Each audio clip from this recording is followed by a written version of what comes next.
In the coming weeks, I'm recording a musical theater cast album in my studio here. I want to take you through that process.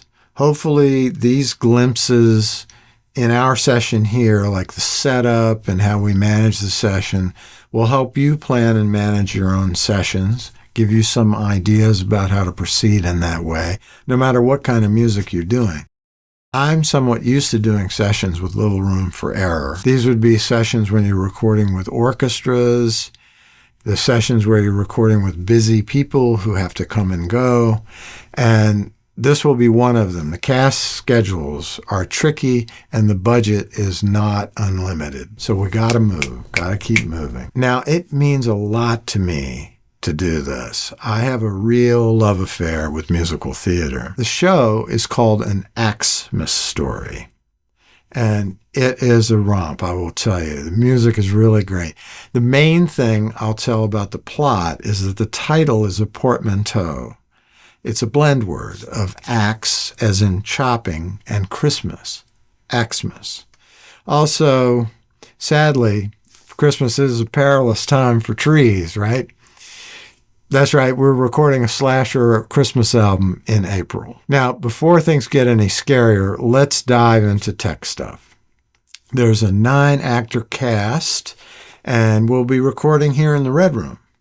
Some will be in the booth at times when we split. It's going to be cozy either way. The tricky part is the sections where all 9 actors sing simultaneously. So let's talk about the creative team. Now, my dear friend Anthony DeAngelis is my main conduit to this project. We've worked on some great shows together. We did Grand Hotel, we did Pacific Overtures, and I would take this dude to Burning Man. I've been to Burning Man 5 times, by the way, and you don't want to be there with anyone who takes themselves too seriously. His collaborator, Patrick Spencer, is a writer with Anthony of music and lyrics. Now, I met briefly on a Zoom meeting the book writer named Charlie O'Leary. Seemed like a great guy. And the music director I haven't met, it's Sarah Linger.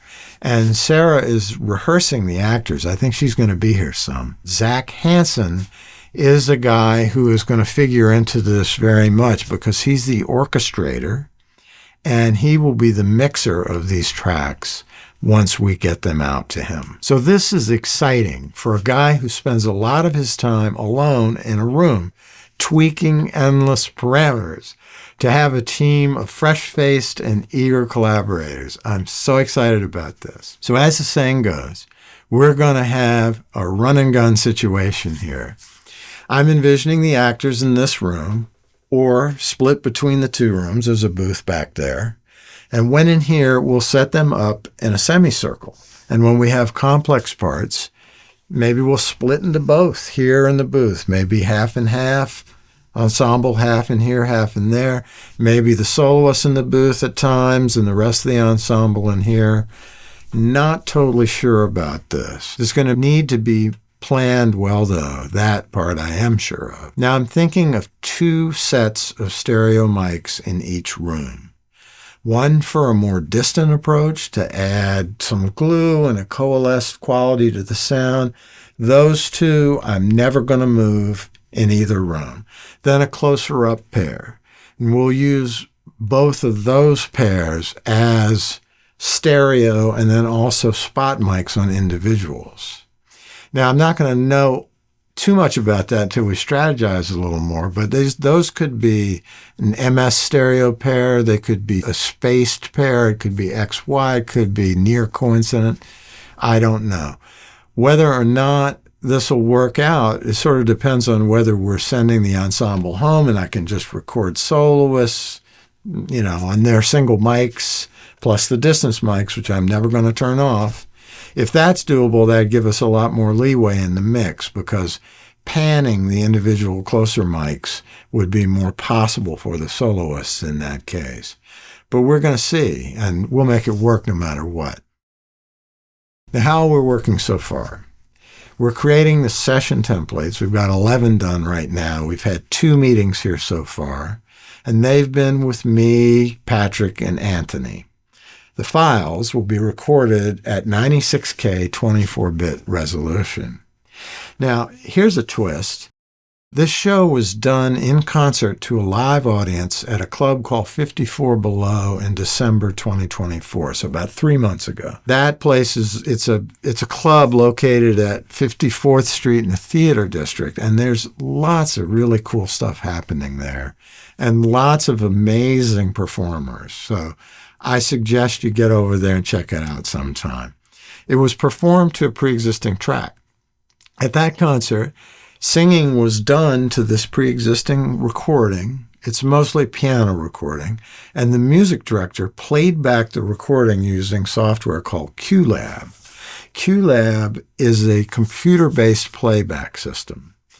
Most of the orchestrated tracks that are coming or already here are at the same tempo as the concert tracks. They use the same tempo map, as we call it. Now, these could be very helpful for reference in the studio sessions. If, like me, you saw the show once 3 years ago, they are great. They give you the vibe, right? During this concert, there were somewhere between 6 and 8 mics that the cast had on stage for sound reinforcement, but also they recorded those mics and they recorded the backing track onto a multi-track recorder, and we have all those recordings. So conceivably, we can combine these tracks with what the orchestrator is sending us now to have some demo material for the actors in the studio during the recording. The orchestrator files. I've had him send me 2 types of files. One is a standard MIDI file, which is basically going to have the tempo map in it. And that's what I want it for, is the tempo map. The tempo map is going to have tempos, meter changes, markers, and key centers. And also, the second part is a full mix of the orchestrated tracks to sing to. So integrating these, it seems like a good idea. Why? Because you can hear the score for context. You can say, what's my motivation, as actors often do. But they also contain the stuff of a live performance, like rhythmic inaccuracies, intonation problems, stuff like that in the most difficult spots. We're still assessing that right now. We've been working with the piano vocal score to make sure that the measure numbers are in the right places so that we have the appropriate place to start and we can keep the thing flowing. Challenges to getting this concert performance to conform to the orchestrator's tracks, they're twofold. One is the vamps, right? So a vamp is a repeated section in music where very often actors will perform lines over. And it can change from night to night. It sort of depends on how the audience reacts. Maybe the actor has an idea. So when they get to the end of their dialogue, then the music director brings in the orchestra, in this case hits QLab, at the point where they come out of that section. Those are easy to cope with, more or less. Fermatas are a little different. They are when the tempo goes out of time, and a lot of times it's in a flourish in the vocal part where an actor will take some time and then it's got to come in the next downbeat and everybody continues on from that point. And those fermatas that were in the show won't come out in time anymore. So it's not like lining them up at the beginning, adding a few vamps and you're done. It's like you have to deal with the fermatas as well. You have to go back and visually line these things up, and that becomes difficult. So we're assessing all this. We'll see what happens about that. Now, I've imported all of these things into Digital Performer. First, I'm a Digital Performer user before I use other software, although I do use other things. I have Pro Tools and use it for sessions, studio interoperability, all that stuff. But the cool thing about DP is that it has a feature called chunks, and chunks allow you to have all the songs in a single project. So that means we can switch fast between the songs. If one person has to go, if people have to come, it's going to be an ebb and flow of people coming and going, kind of a clown car sort of a thing. The other thing is that you can compare tracks against each other, songs against each other, so that you can have some idea that your sound is still consistent. So these are great things about that. And that, as much as anything, is why we're going to use that. Now, the time frame. There are 5 days of sessions over the course of about a week and a half, and each of them is 5 hours or more. It's going to be 27 hours in total over maybe 7 days, 14 songs, and a 9-person cast. Now, if you've watched this far, and if you have, I really appreciate it. You could subscribe and I wouldn't hate it. But if you're going to use some of this information in your sessions, this is the most important part. The core tenets. When we get the actors in here, the tech should be completely invisible.